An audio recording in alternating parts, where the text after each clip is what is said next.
Hello students, this is BS academic classes present by Sandeep. Students, last video में हमने UGC net के कैसे preparation में हमें देखा था, कुछ मेन पॉइंट्स देखे थे, कैसे सिलेबस देखना है, किस तरह से नोट्स को प्रिपेयर करना है, ये सारी पॉइंट आउट किए थे। अब मैं उसको थोड़ा और एक्सप्लेनेशन करूंगा और इसमें ज्यादा नहीं है, केवल हार्डली 8 to 10 मिनट्स का वीडियो होगा, उसमें सारी चीज हम देखेंगे। तो सबसे पहले जो क्वेश्चन पेपर्स को हमें डाउनलोड करना है, मैंने पिछली बार बताया था कि क्वेश्चन पेपर को आपको डाउनलोड करना है। तो जो क्वेश्चन पेपर्स आपको डाउनलोड करने हैं उसके लिए कौन कौन सी वेबसाइट है यूजीसी नेट की। वैसे तो आपको मार्केट से भी अवेलेबल हो सकती है, बट मैं कोशिश बोलूंगा, आपको बताऊंगा कि आप उसे डाउनलोड करें। तो आपको जो अभी लेटेस्ट के जो पेपर हैं जो सीबीएसई करा रही है, वो तो सीबीएसई की वेबसाइट से मिल जाएंगे। तो उसका जो लिंक है वो आप लिख लीजिएगा। तो जो लिंक है वो है cbscnet.nic.in, www. आप लगा लीजिएगा। तो जो भी क्वेश्चन पेपर इसमें जो जून 2015 के बाद जितना भी पेपर हुआ है वो सारे के सारे पेपर इसमें अवेलेबल हैं, क्योंकि जून 2015 से जो ये पेपर कंडक्ट कराया जा रहा है वो सीबीएसई द्वारा कराया जा रहा है। उससे पहले के जो पेपर हैं वो यूजीसी नेट की वेबसाइट पर है, जैसे UGCnetonline.in, ठीक है। तो दूसरी जो वेबसाइट है UGC नेट ऑनलाइन या फिर उसका UGCnetonline.in, इसमें जून 2014 से पहले के जो पेपर हैं वो सारे आप यहां पे जाके डाउनलोड कर लीजिएगा, ठीक है। तो क्वेश्चन पेपर्स जो मैं पहले बताया था, तो ये क्वेश्चन पेपर आपको यहां पर मिल जाएंगे। क्वेश्चन पेपर को आप डाउनलोड यहां से कर लेंगे, ठीक है। अब दूसरा जो मैंने आपको पॉइंट बताया था, आपको नोट्स प्रिपेयर करना है। और प्लीज स्टूडेंट्स, नोट्स को इस तरह से प्रिपेयर करिएगा कि नोट्स आपके लिए एक अलग तरह के एक आप हैंडबुक रूप में इसे बनाइएगा, हैंडबुक रूप में।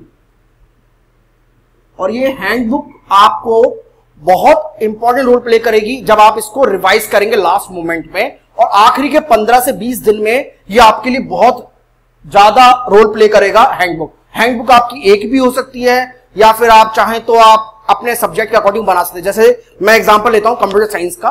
कंप्यूटर साइंस के अंदर ऑलमोस्ट हमारे 8 to 9 सब्जेक्ट्स होते हैं। तो मैंने क्या किया था, 8 to 9 सब्जेक्ट की अलग अलग एक हैंडबुक बना दी थी, और उस हैंडबुक के अकॉर्डिंग मैंने फिर उनको नोट्स को प्रिपेयर किया था, और लास्ट मोमेंट में मुझे वो रिवाइज करने में मेरे को बहुत उसने हेल्प करी थी।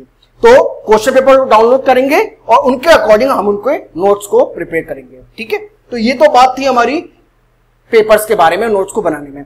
अब पेपर नंबर 1 की तैयारी कैसे करनी है जरा इसको हम देख लेते हैं, क्योंकि काफी लोगों के मेरे पास मेल आते हैं कि सर पेपर नंबर 1 के लिए कौन सी बुक हम रेफर करें, या पेपर नंबर 1 की प्रिपरेशन कैसे करें। हाँ, जो स्टूडेंट टेक्निकल बैकग्राउंड के हैं उनको तो कोई दिक्कत नहीं आएगी, बट जो स्टूडेंट नॉन टेक्निकल स्टूडेंट्स हैं, जैसे जिन्होंने इंजीनियरिंग बैकग्राउंड से नहीं है, या फिर किसी और स्ट्रीम से, जो हिंदी मीडियम से है या फिर किसी भी अलग मीडियम से, उनके लिए बहुत ज्यादा ये हर्डल करता है। तो पेपर 1 की तैयारी कैसे करनी है वो भी आपको मैं बताता हूं, ठीक है। तो सबसे पहले क्वेश्चन पेपर को डाउनलोड करा और उसके बाद नोट्स बनाए। अब पेपर 1 में हमें क्या करना है जरा देखते हैं। पेपर 1 में, पेपर 1 ये पेपर कंपलसरी होता है, हमने पहले देखा था। अब पेपर 1 में स्टूडेंट क्या करते हैं, जैसे मैंने लास्ट वीडियो में लेक्चर में डिस्कस किया था, वो कोई भी मैथमेटिक्स की रीजनिंग की किताब ले आते हैं, वो भली बैंकिंग की हो या फिर किसी एसएससी के एग्जाम की हो। स्टूडेंट्स, आपको इतने टफ रीजनिंग नहीं करनी है। आपकी जो रीजनिंग आएगी बहुत सिंपल रीजनिंग आती है, और बैंकिंग की जो रीजनिंग होती है वो बहुत टफ होती है। तो आपको केवल वही रीजनिंग के क्वेश्चन करने हैं जो आपको इतने टफ नहीं है। तो सबसे पहले तो जो आपका जो पेपर नंबर 1 का जो पॉइंट है वो आपके टफ नहीं है। अब जो स्टूडेंट नॉन टेक्निकल बैकग्राउंड के हैं वो बोलेंगे कि टफ तो होता है, नहीं टफ नहीं है, वाकई में टफ नहीं है, ठीक है। तो आपको वो रीजनिंग नहीं पढ़नी है जो टफ है। अब दूसरा है, ये जो सब्जेक्ट है या ये जो पेपर है बहुत हाई स्कोरिंग है, बहुत हाई स्कोरिंग है ये। आप कोशिश करिए 100 में से कम इसमें मोर देन 75 मार्क्स लाने की कोशिश करिए। अब 75 मार्क्स लाने के लिए आपको कम से कम 37 क्वेश्चन करेक्ट करने पड़ेंगे, 37 to 38।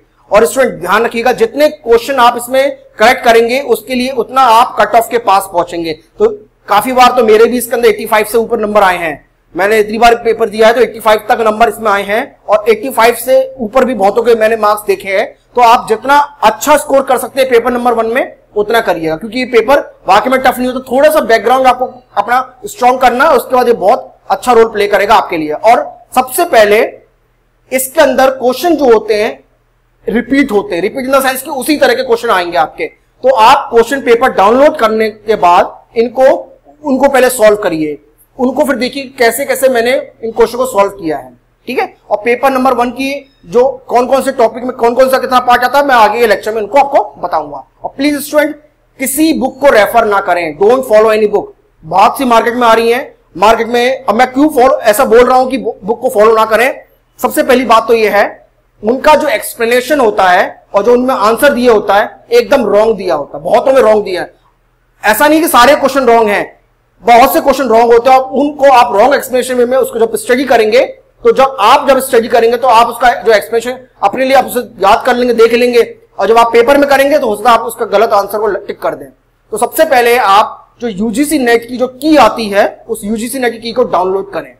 अब यूजीसी नेट की की का डाउनलोड का मतलब है, सपोज करिए अभी जो जनवरी 2017 में जो पेपर हुआ था उसकी जो की थी यूजीसी द्वारा, उसको पहले डाउनलोड करिए। तो यूजीसी नेट की जो की आती है आंसर की आती है, और ये आंसर की कौन सी हो की बात कर रहा हूं मैं, जो सीबीएसई द्वारा या फिर यूजीसी द्वारा जो आती है इन क्वेश्चन पेपर की, केवल उन्हीं की को आप डाउनलोड करेंगे, क्योंकि इनकी की में जो आंसर होते हैं वो करेक्ट हैं। आप किसी बुक को फॉलो ना करके आप अपने अकॉर्डिंग वर्क करिए, क्योंकि कोई भी मैंने मार्केट में देखा बुक्स बहुत हैं, आप चाहें तो रेफर कर लीजिएगा, आप देख लीजिएगा, बट आप जितने क्वेश्चन आप क्योंकि क्वेश्चन पेपर के अकॉर्डिंग क्वेश्चन को आप पढ़ेंगे आपके लिए बहुत आसानी रहेगी, ठीक है। अब जो मेन एक चीज आती है पेपर 1 में जो आपके टॉपिक हैं आपको ब्रीफ पढ़ने हैं, आपको उसके अंदर कोई पीएचडी नहीं करनी है, तो आपको इन सभी टॉपिक को ब्रीफ पढ़ना है। अब ब्रीफ कौन कौन से टॉपिक पढ़ने जरा देखते हैं। पहली चीज तो आती है टीचिंग एप्टीट्यूड, टीचिंग एप्टीट्यूड जिसे हम टीए भी कह सकते हैं, आरएम रिसर्च मेथोडोलॉजी। अब आरएम लोग क्या करते हैं, काफी चीजों को डीपली पढ़ लेते हैं पर इतना पोर्शन आपके एग्जाम में नहीं आता। आरएम मतलब रिसर्च मेथोडोलॉजी। फिर उसके बाद हमारा है हायर एजुकेशन, मैं इसको केवल एजुकेशन लिख देता हूं। तो ये जो टॉपिक है आपको बहुत ब्रीफ पढ़ने हैं, क्योंकि इसमें ऑलमोस्ट 5 to 6 क्वेश्चन आते हैं, और 6 क्वेश्चन के लिए आप स्टूडेंट क्या करते हैं पूरी बुक को रख लेते हैं एकदम। ऐसा नहीं करना है आपको। क्वेश्चन पेपर में जो आपके प्रीवियस ईयर्स में जो क्वेश्चन पेपर में जो टॉपिक आए हैं उन्हीं को कवर कर लेंगे ना आप, तब बिलीव मी आप 90% क्वेश्चन को करेक्ट कर देंगे, ठीक है। तो आपको सबसे पहले जो क्वेश्चन पेपर जो डाउनलोड करके जो आपने नोट्स बनाए हैं उन्हीं के अकॉर्डिंग आपको फॉलो करना है इनको, और आपको उसमें कोई भी और ज्यादा इसमें इतना देखने की जरूरत नहीं है। और इन स्टूडेंट प्लीज इन टॉपिक को आप ब्रीफ पढ़िएगा, ज्यादा डीपली नहीं पढ़ना है। मैं आपको फिर से बोल रहा हूं, क्योंकि ये टॉपिक का तो ऐसा है कि इसमें कोई अंत नहीं है, आप जितना पढ़ना चाहें, क्योंकि एजुकेशन में तो लोग पीएचडी तक करते हैं, एमए तक करते हैं, और सेम वही आरएम में रिसर्च मेथोडोलॉजी का एक अलग से सब्जेक्ट होता है मास्टर डिग्री में जो 100 पेपर्स का, और आपके में तो केवल 5 to 6 क्वेश्चन आते हैं। हाँ, वो जो टॉपिक जो आते हैं वो मैं आपको अगले लेक्चर में बताऊंगा कि कौन कौन से टॉपिक हमें स्ट्रॉन्ग करने हैं अपने इन टॉपिक्स के, ठीक है। तो पेपर 1 में हमें केवल इन्हीं बातों को ध्यान रखना है कि हाई स्कोरिंग है, हमें आंसर की को डाउनलोड करना है, और उसके जो टॉपिक हैं हमें ब्रीफली पढ़ने हैं, ठीक है। तो ये तो था पेपर 1 का। अब पेपर 2 और पेपर 3 का क्या है जरा अभी हम देख लेते हैं, तो आप इसको भले नोट कर सकते हैं। तो पेपर 2 और पेपर 3 में क्या है जरा हम उसको भी देख लेते हैं। अब देखिए स्टूडेंट, पेपर 2 और पेपर 3 जो है ये स्टूडेंट के सब्जेक्ट्स के अकॉर्डिंग होता है, और आपने काफी चीजें पढ़ भी रखी होंगी, बट मैं फिर भी आपको बोलूंगा कि आपने जितना भी पढ़ रखा है वो तो ठीक है, बट आप क्वेश्चन पेपर के अकॉर्डिंग अपनी प्रिपरेशन करिए, क्योंकि इसके अंदर ही आपको पता पड़ेगा कि आपका कौन सा वीक एरिया है और कौन सा आपका स्ट्रॉन्ग एरिया है। तो सबसे पहले एक तो पहली बात है, जो आपके जो ऑप्शनल सब्जेक्ट है पेपर 2 और पेपर 3 का जो सिलेबस है वो बहुत ज्यादा वास्ट है, बहुत वाइड है, आप सिलेबस कवर भी नहीं कर पाएंगे, कंप्लीट भी नहीं कर पाएंगे, बहुत सा ऐसा होता है काफी बार। तो आपको केवल उतना ही पोर्शन पढ़िए जितना आपको लगता है और जितना आपके पेपरों में आ चुका है, क्योंकि आप सारा सिलेबस कवर करने की कोशिश करेंगे तो हो सकता है आप कवर भी ना कर पाए, क्योंकि एक स्टूडेंट, जैसे मैंने पिछली वीडियो में बताया था कि 60% नंबर लाने वाला, जो कट ऑफ क्लियर करने वाला, और 90% कट ऑफ क्लियर करने वाला, दोनों की बात एक ही है। क्योंकि आपके जो मार्क्स आएंगे ना, मार्क्स आपके सर्टिफिकेट में मेंशन होंगे ही नहीं, आपको अलग से सर्टिफिकेट आ जाएगा, इशू हो जाएगा। ठीक है, तो आपको पहला तो जो चीज पढ़नी है आपको सही तरह से पढ़नी है। तो आपको जो सिलेबस जो आपका वास्ट है उसको आपको पहले उतना कंप्लीट करिए जो आपके प्रीवियस ईयर्स के क्वेश्चन पेपर में पहले आया, पहले एटलीस्ट उतना तो करिए। उसके बाद आप सेलेक्टिव स्टडी करिए। स्टडी सेलेक्टिव, मैंने बताया था आपको सेलेक्टिव स्टडी करनी है। सेलेक्टिव स्टडी, आपको इन टॉपिक्स में कोई पीएचडी नहीं करनी है, आपको उतना ही पोर्शन पढ़िए जितना आपके लिए एग्जाम में जरूरी है। स्टूडेंट क्या करते हैं, किसी भी चीज को लेके पूरे दिन बैठे रहते हैं, आपको ऐसा नहीं करना है। आप सेलेक्टिव स्टडी कैसे कर सकते हैं, मैंने बताया क्वेश्चन पेपर को डाउनलोड करके उनके नोट्स को प्रिपेयर करने पर। ठीक है, तो पेपर 2 और पेपर 3 की जो और भी जो प्रिपरेशन का मोड है मैं आगे के लेक्चर में आपको जरूर बताऊंगा। तो आपको सेलेक्टिव स्टडी करनी है, आपको क्वेश्चन पेपर को सॉल्व करना है, आपको उनके अकॉर्डिंग नोट्स बनाने हैं, और ऐसा करने से आपका एग्जाम आराम से निकल जाएगा। ठीक है स्टूडेंट, तो चलिए हम फिर से एक नेक्स्ट लेक्चर में हम एक टॉपिक को और देखेंगे, डिस्कस करेंगे। Okay, thank you.